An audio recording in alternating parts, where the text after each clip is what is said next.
So my name is Taylor. I'm 24 years old. I'm from Charlotte, North Carolina, bro. And I just became a dad, dude. My girl's a week old now. Yeah, I got a little girl, man. Her name's Sophia.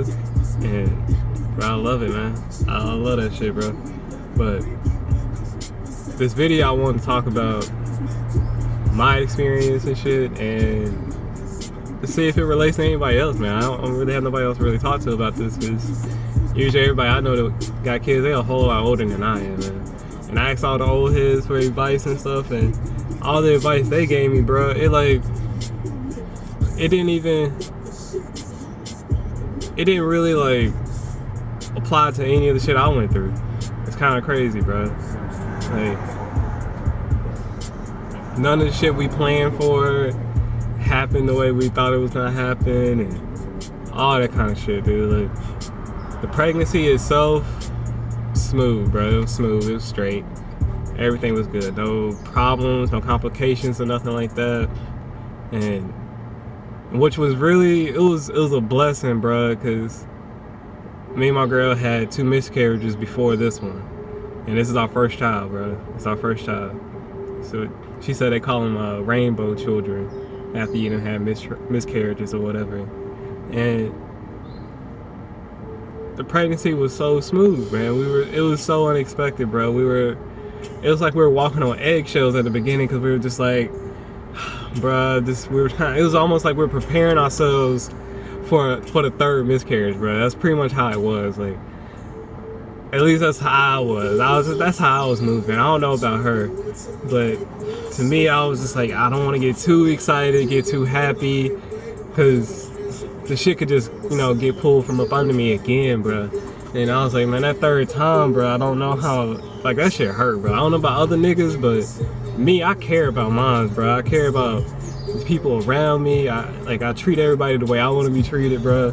So my love run deep, bro. If I love you, I love you, bro. I got your back no matter what, man. If I really do love you. And I'm sorry for the sweating and wiping my face, man. I just washed my dreads and trying to dry them outside, bro. It's the summertime, man. It's hot as hell outside. Saying it's 98 degrees right now, bro. Like, what the fuck? But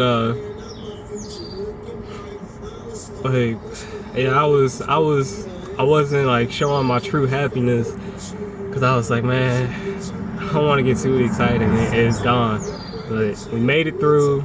You know what I'm saying? We made it to the end of the pregnancy. My daughter was like 4 days overdue, and the day that we were supposed to go to her doctor's appointment to see about, if it was ready in time, the appointment was at like 2 in the afternoon. Her water broke 10 o'clock in that morning, bro. It was crazy. We got up, everybody was about to take their showers and stuff, get ready to go to the doctors and everything, and her water broke. It was crazy. She was like, I think I have to go pee. And then she was like, I think I just peed myself or so. It was so cliche, but it happened that way, man. It was crazy. It was pretty funny, man. And we get there, the doctors are like checking her out, you know what I'm saying, to see if her water actually broke and everything. And it's like, man, I wouldn't be here if it didn't, but I understand they gotta do their job and everything, so that was straight. He checked it and he was like, yeah, you ain't lying, bro. It's that time. So they sent us over, and luckily the hospital was right across the street from where the doctor's office was. It was great. So we didn't have to go that far. And we get into the room, we get there, everything's going all right. Everything, contractions are hitting, it's starting to get painful and stuff. Like, it's starting to really hurt her, but they said, if you want this epidural, we gotta wait till it gets in, get the contraction a little bit closer and stuff like that. So they gave her the medicine that will speed up the contractions and stuff like that before the epidural, and then finally she got it. She got the epidural. She's not really feeling that much pain. Everything's good, everything's straight. And she gets about like 7, like this, when we get there, like the doctor only checked her for about 15 minutes, bro. So like we got to the hospital we went 10 o'clock, we got 10 o'clock in the morning, we were in the hospital about 11:30 or so, man. It was pretty quick. But my baby wasn't born till like 1 o'clock in the morning the next day. So you do the math, man. We was there for a real long time after we got to the hospital, right? She got the 7 centimeters or whatever dilated, and I'm looking at the machine, and I'm seeing my baby's heart rate drop every time the contractions hit. And believe, I'm not sure if my girlfriend's sister was in the room with us or not, but if you were, shout out to Zoe, bro. But I'm standing next to her bed, I'm looking at the machines, and I'm seeing her, she's like, all right, the contraction's about to hit, because she could feel them coming. And I'm looking at the monitor, and I'm like, yo, I don't think this is right. Her heart rate is dropping way too low. I don't think this is right. So I'm calling the nurse. She comes in there, they see it, they call the doctor in there. He puts his hand in there to check and see, and before he even lifted his head up, bro, I knew what he was gonna say, bro. I fucking knew. C-section, bro. I already knew it. He didn't even have to say nothing. I could see it on all their faces, but my girlfriend couldn't see it, and I knew once she found out, she was gonna freak out, man. It was not playing, bro. It was an emergency C-section, because she was dilating and she was having the contractions, but the baby was not pushing down, so she was stuck. And they was like, we got to get her out of there. We got to get her out quick. My girlfriend panicking. I'm holding her hand. Tears are flying out her eyes right now. And they was like, all right, we got to go now. So we was like, okay, because she was about to think about it for a second. I'm not sure. I don't know. It all happened so fast, man. But we was like, yeah, get her out. We got to save him. Save her. And like, I had 0.2 seconds. They threw me scrubs, and they was like, bro, you got to change now and go. Like, they took her into the room to do the surgery, and they had me outside. It took them 20 minutes, bro, to do it. It was crazy. It took them 20 minutes, but it felt like 2 hours to me, man. I swear to God. And I'm out there, and I'm panicking, bro. I'm an emotional person, but I don't cry a lot. You know what I'm saying? I rarely cry, my man. Like, it gotta be, only a few people can ever get me to cry, bro. And it gotta be serious. It gotta be a heated situation, bro. But I'm out there crying like a little girl, bro. Like, I'm like, man, I'm about to lose my girl and my baby. It's a possibility, you know what I'm saying? Or I could lose vice versa, you know what I'm saying? I could lose my girl, keep the baby. I could lose the baby, keep the girl. Like, I'm like, man, I can't lose nobody. I don't want to lose nobody, man. Like, I can't imagine my life without them, you know what I'm saying? And dude, this shit was hard. I'm sitting here thinking of all the advice that I asked everybody. And nobody prepared me for this, man. Like, nobody prepared me for the thought that, yeah, having a baby it's a wonderful time, bro. This is a great situation and everything, but yo, there's a chance though, like, nobody really tells us, but you can lose people, man. You can lose people during this situation. And that shit hit me, bro. It hit me hard, and it hit. And it stuck. When they called me in there, they was like, all right, sir, you can come in and you can come hold your baby, and you can hold her hand. And I walk into the room, and I look to my left. The baby's already out of her on the little scale thing. I can see her, bro. I had my little mask on, because you had to have a little mask on when you walk in the room, bro. And they had to give me another mask, bro. My tears were soaking the mask, bro. I just burst into tears, bro. It was one of the happiest moments of my life, bro. And I see my girl laying there on the table. They got the sheet up, and the doctor's trying to close her back up and everything. I saw it all too. It was crazy, bro. I saw all of it, man. But it didn't even fuck with me though, like everybody else say, man. Seeing stuff like that, it didn't really fuck with me. So I was straight about that.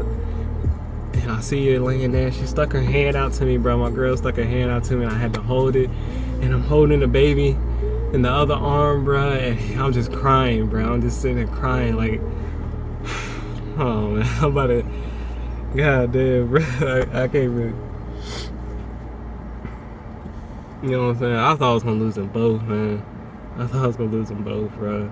And I did, man. And I got my beautiful family, bro. You know what I'm saying? My girl Sophia she's something, bro. It's amazing watching them grow, bro. And rocking her to sleep. First night, bro, in the hospital, she's crying. I'm about to rock her to sleep. And I threw on some music, bro. It just so happened that one of my favorite artists, bro, Chris Travis, just dropped like 2 new songs that was on SoundCloud, and he had this song called Swerving Off, bro. My baby loves that song, bro. I sing that shit to her every day, man. She loves that song, bro.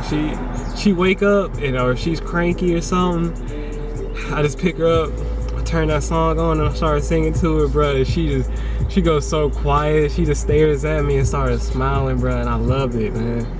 And now I'm starting to get her to listen to other music and stuff like that. She's starting to listen to Black Smurf, Xavier Wolf, you know what I'm saying? Like Father, I mean, I don't know, Jeffrey, T.A. Double Dollar, my nigga, like all the East Memphis boys, bro. I fuck with Memphis, my nigga. My dad lived there. You know what I'm saying? My stepmom, my brother, all of them live up there, man. Man, I got a lot of family in Memphis, you know. But my girl love this shit, bro. And it's just, I love being a dad now, man. It's amazing, bro. It's just that unexpectedness, and I don't think nobody really knows about that. At least nobody young like me, man. And even the old heads, when I asked them, they ain't prepare me for nothing like that. They ain't say nothing like that. And I just feel like people need to know that, bro, that it's a chance, you know what I'm saying? But just love them, man. Love your family, bro. And another thing I want to talk about is like,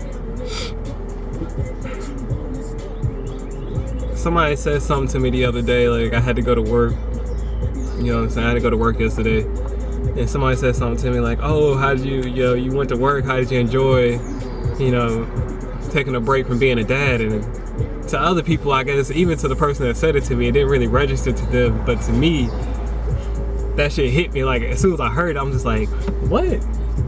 Like, nah, my nigga, I don't take breaks from being a dad, bro. You can't ever take a break from being a parent, bro. From the moment that they are born, bro, to the end, you know what I'm saying? You do not take a break from being a parent, bro. Your job is never done. Never. At least to me, as a good parent, and my idea of a good parent, bro, my job is never done, man. So I can't lack, bro. Never lack.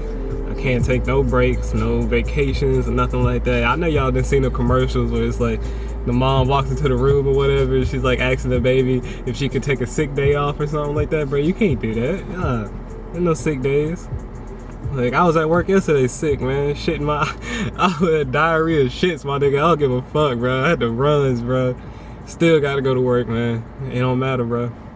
And like, you know what I'm saying? You can't, how you gonna tell your child, you know what I'm saying, I'm taking a break from being a parent today, watch yourself or something? Like, you can't do that. But, nah, man, to me, so I just, I'm just like, nah, man, I ain't take no break. And yeah, I hated being away.